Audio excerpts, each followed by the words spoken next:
Seja muito bem-vindo, seja muito bem-vinda. Esse é o episódio número 39 do Agilidade Executiva, o podcast que fala sobre liderança, produto, inovação, tecnologia e tudo mais envolvido nesse universo. Se você não acompanha a minha newsletter lá no LinkedIn, eu vou já te fazer esse convite. Vai lá, faz uma busca no LinkedIn, faz a busca por Agilidade Executiva e aí é só clicar em assinar, tá? Claro, também não esquece de seguir também o programa na sua plataforma de podcast preferida, Spotify, Apple Podcast, YouTube, e aí é a tua preferência. Sem mais enrolação, hoje eu vou fazer um tema que pode te ajudar a alcançar um novo nível aí de liderança. E eu vou começar com uma pergunta. O que muda quando você para de microgerenciar? E para contextualizar, eu trago aqui um conceito. Aliás, eu queria não trazer um conceito padrão, né, do que é microgerenciamento, mas algumas características negativas que vão te fazer um líder, vamos dizer assim, não muito querido pela tua equipe, tá? Monitoramento constante. O cara acha, né, o líder, o gestor, ele acha que exigir atualizações frequentes o tempo todo sobre o andamento das tarefas, muitas vezes desnecessário, e isso vai adiantar alguma coisa. Uma outra coisa ruim também no microgerenciamento é a falta de delegação real, né? Eu digo real porque às vezes é até delegado a atividade, mas aí o líder continua interferindo da mesma forma, né? Só diz que está dando a delegação, né? Que está delegando, mas na verdade não está. E fica reavaliando decisões, ou pior ainda, termina refazendo o trabalho da pessoa. Uma outra coisa negativa é pouca confiança na equipe. Cai um pouco na cultura, né? Um problema, na verdade, da cultura do super-homem, vamos dizer assim. Pois o gestor acredita que só ele ou ela, né, é capaz de garantir o resultado correto. É a famosa frase assim, se não fosse eu, né, nada acontecia. Uma outra coisa negativa é a tomada de decisão centralizada. E eu não estou falando de decisões estratégicas, tá? O gestor, ele tem esse papel, lógico. Mas até de coisas menores, que poderiam ser resolvidas pelo próprio time, né? As pessoas do time. Mas termina que o líder insiste. E aí a frase muitas vezes escolhida, é melhor que passe por mim primeiro. E um outro caso também que eu acho negativo é o foco excessivo nos meios e não nos propósitos, né? Não no fim. O líder, ao invés de olhar para os resultados, o microgerente ele termina se preocupando mais em como as coisas estão sendo feitas.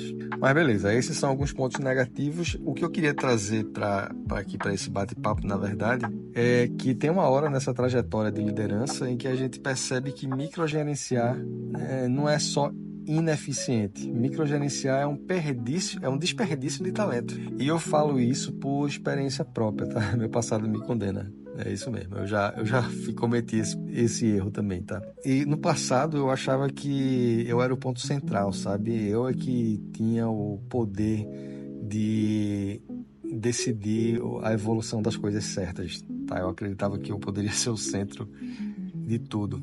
Eu queria acompanhar tudo bem de pertinho, assim, revisar cada pequeno passo que as pessoas davam e terminava dando um palpite em cada detalhe também da evolução do trabalho. A intenção era ajudar, né? Ajudar o time a entregar as demandas. E aproveitando, né, falando nisso, a minha crença é que assim como eu, né, acreditava que estava fazendo a coisa certa, eu acredito que 99% dos casos das pessoas que microgerencia tá fazendo esse microgerenciamento pensando que está ajudando. E aí eu trago isso para a gente sair um pouco daquele campo onde a gente acha que a pessoa é um carrasco ou acha que a pessoa é do mal, qualquer coisa desse tipo, para a gente entender que na maioria dos casos o microgerenciador ele está ali querendo ajudar. Mas, voltando, né, no meu caso, né, Moisés no passado, vamos dizer assim, eu acreditava que estava ajudando, mas na prática o efeito era outro, assim, eu bloqueava o time,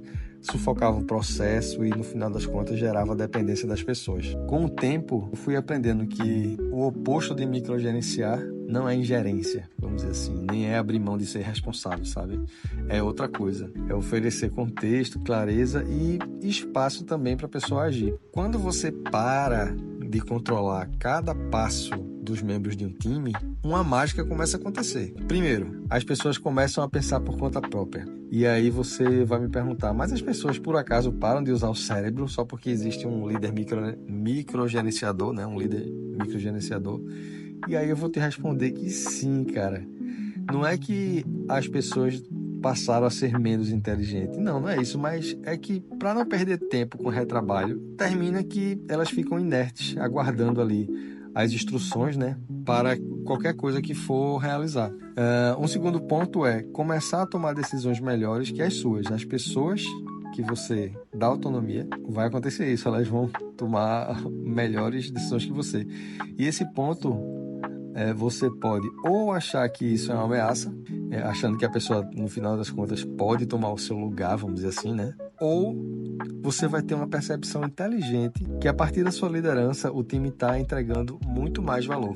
A terceira coisa é, as pessoas do time começam a enxergar o produto com uma lente que você sozinho não teria capacidade, vivência e nem repertório para trazer esses pontos de vista. Uma ideia que, para mim, virou um mantra de liderança e gestão: trazer contextos para pessoas, trazer propósito também e não ficar no controle, sabe? Termina que você vira literalmente um controle remoto de pessoas e isso é muito limitador. Você não precisa garantir cada tarefa, você precisa garantir que todo mundo saiba o porquê das iniciativas, o resultado esperado e os limites que não podem ser ultrapassados de maneira clara também. Você tem que determinar bem essas coisas. O que um time precisa não é de vigilância. As pessoas do time precisam é de visão. E quando você lidera com clareza, liberdade, os resultados aparecem mais cedo ou mais tarde. Isso é representado por algumas boas recompensas. A primeira recompensa é o time fica mais engajado, porque as pessoas começam a se empolgar de saber que literalmente o seu trabalho está interferindo diretamente no produto ali, sabe? As decisões são mais rápidas. Quando as pessoas têm autonomia, né, no final das contas, elas conseguem resolver muitas etapas operacionais sem a sua supervisão ali, vamos dizer, né? E no final das contas a qualidade sobe também, porque cada pessoa vai colocar o seu melhor ali. E não só trazer o seu melhor, mas o seu melhor a partir do seu repertório, né? A partir da sua vivência, sua experiência, trazendo o melhor de si. E como bônus, vamos dizer assim, você como líder vai ganhar de presente mais tempo para pensar no futuro estratégico do negócio e não só ficar apagando incêndio do presente. Agora, isso tudo não acontece do dia para a noite. Até o time perceber que a cultura está mudando e se sentir confiante para voltar a atuar com autonomia leva um tempinho, tá? Essa confiança se constrói através de feedback, enfim, escuta ativa, acompanhamento mais aproximado. Uma coisa que eu posso colocar aqui entre parênteses para vocês é processos ágeis, né? Um método, uma metodologia ágil, ela ajuda bastante isso porque faz de uma maneira didática e estruturada essas cadências de feedback acontecer, né?